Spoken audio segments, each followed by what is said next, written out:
Hi everyone and welcome to Sports Watch. If you like the content, please press the bell icon for further notifications and like, share and subscribe to the channel. Cricket is a game of glorious uncertainties and once again it was evident in the third day of the third test between England and India. Who would have thought that after a day that they had yesterday and with all of India's problems outside the field, that England would lose their last 8 wickets on a flat pitch at Rajkot? Probably nobody. England were well and truly on top at the end of day 2, having scored 207 of 2 in just 35 overs.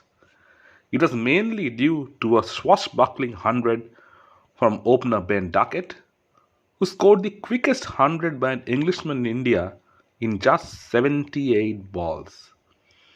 It was murderous batting coupled with some very ordinary captaincy from Rohit Sharma. He literally handed over the advantage to the English batters by prolonging his pace bowlers and holding back his spinners, notably Ravichandran Ashwin.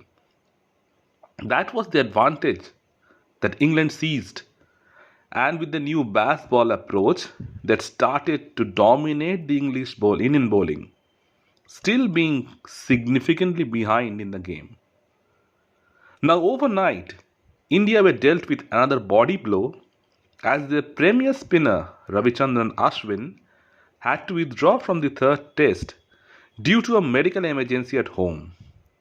Ashwin's absence meant that India were a bowler short against a rampant English side. They couldn't substitute a player for him, means that essentially they were playing with a player short and they would even be batting with 10 players. So it just went from bad to worse for Team India. The Indian team has been plagued by injuries and withdrawals throughout this series. With most of their star players missing, it's commendable how Rohit Sharma has still kept his team in the series. With their backs pushed against the wall, the Indian team kept punching back. They're once again led by Jaiswal Bumrah, who has arguably been the best bowler in the series. His spell in the morning once again set the tone for the Indian comeback. Once again, he got the better of Joe Root. One of the side effects of baseball is the ridiculous mode of dismissals. It looks good when it comes off, but also stupid when it fails. Root tried to reverse with Bumrah and basically gave his wicket away.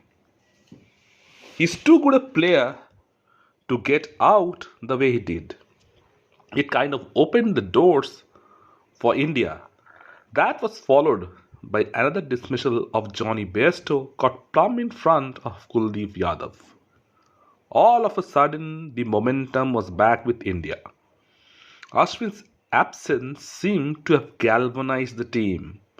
Kuldeep also got rid of the centurion Ben Duckett. At 290 for 5 at lunch, the game was still in the balance. But then, Stokes had a rush of blood after lunch as he tried to hit Jadeja for a 6 and got caught at long on. Then came the Siraj cameo. Mohammad Siraj has been ordinary for most of the series until now. But it was he that brought India into the game last night by dismissing a set Ollie Pope for 36. And once again he ran through the tail.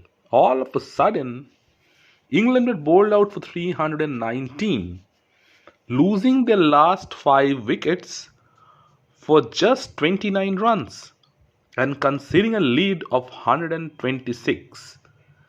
It was a bonus for India when in reality it could have been much, much worse. And after that, it was just the Yashasvi Jaiswal show.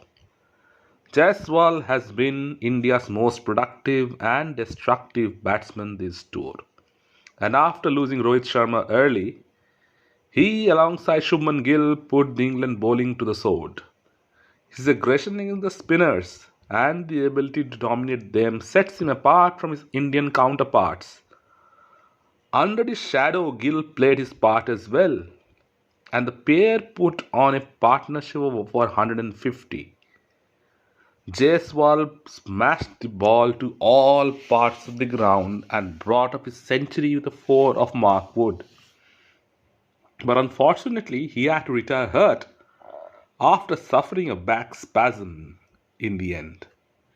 The only blemish in an otherwise great day for India was the wicket of Rajat Patidar at the end of play.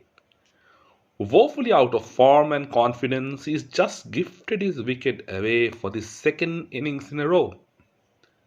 But still, the day belonged to India. Day 3 is usually the moving day, and the game has turned on its head once again, this time in India's favour. They are 322 runs ahead with 2 days remaining. Sensible heads should prevail, and they should look at out 2 sessions and put England out of the game. This young Indian team have clawed their way back into the test match, and now they should try their level best to secure a win and not let England back into the game. Let me know in the comment section what you feel. And if you like the content, please like, share and subscribe to the channel.